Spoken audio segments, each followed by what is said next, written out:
Bonjour, j'aimerais aujourd'hui vous parler pour vous donner une mise à jour concernant les négociations. Tout d'abord, j'aimerais remercier notre équipe de négociation pour leur dur travail et tous les efforts qu'ils ont déployés pour nous permettre d'en venir à une entente de principe.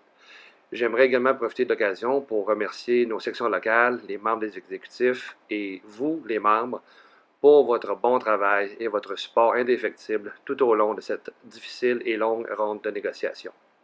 Comme vous le savez, cette ronde de négociation fut très différente des autres précédentes, très difficile puisque, en plus de négocier avec l'Agence du revenu du Canada, nous avons dû composer avec la présence du Conseil du Trésor.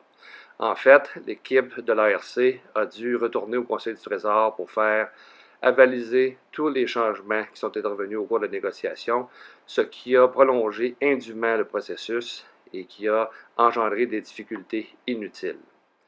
Votre équipe de négociation recommande à l'unanimité l'acceptation de cette entente de principe. Il y aura des votes de ratification à travers le pays à compter du 29 août et ce jusqu'au 12 octobre. Les résultats du vote seront dévoilés le 13 octobre. Tel que le veut la politique de la FPC, aucun chiffre ne sera dévoilé. Tel que le veut les statuts de la FPC, en particulier le règlement 15, vous devez assister à une réunion et écouter le conférencier invité avant de pouvoir voter. Rappelez-vous que les gens qui s'occupent du vote lors de ces réunions sont des bénévoles et vos collègues de travail. S'il vous plaît, traitez-les avec respect et dignité. Si nous travaillons ensemble en collaboration, tout se passera rondement et le tout sera terminé plus rapidement. Les conférenciers invités vous donneront de l'information et répondront à toutes vos questions. Les trousses de ratification et de questions et réponses sont maintenant disponibles sur les sites Internet du SEI et de la FPC. Sur le bulletin de vote, vous aurez deux choix. Je suis en faveur de l'entente de principe ou je ne suis pas en faveur de l'entente de principe et je suis donc prêt à prendre des actions de grève. Pourquoi mentionner la grève? Eh bien, c'est parce que le mandat de grève actuel est maintenant échu et, dans l'éventualité où vous, les membres, rejetez cette entente, nous devons être capables d'entreprendre des actions rapidement.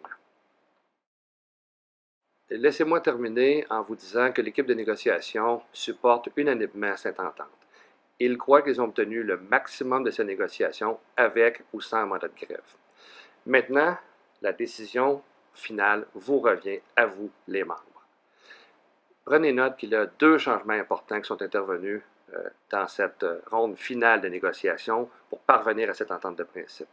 Tout d'abord, et ces deux éléments étaient de gros irritants pour tous les membres à travers le pays. Tout d'abord, il y a l'indemnité de départ. Nous avons obtenu un montant supplémentaire portant le total de la compensation à 1,25 % et ce qui est supérieur à l'offre précédente de l'employeur. Et un point très important, cette somme est pensionnable. Deuxièmement, il y avait la fameuse clause « moi aussi », la clause remorque. Nous nous en sommes débarrassés et nous l'avons remplacée par une clause de réouverture. Cette clause nous donne, contrairement à la clause « moi aussi », nous donne la possibilité de négocier, de renégocier l'entente de principe pour les taux de rémunération pour les 2 dernières années de notre entente, ce que ne nous permettait pas la clause « moi aussi ». Donc, nous conservons ainsi notre droit de négocier, ce qui est primordial pour notre syndicat et pour vous, les membres.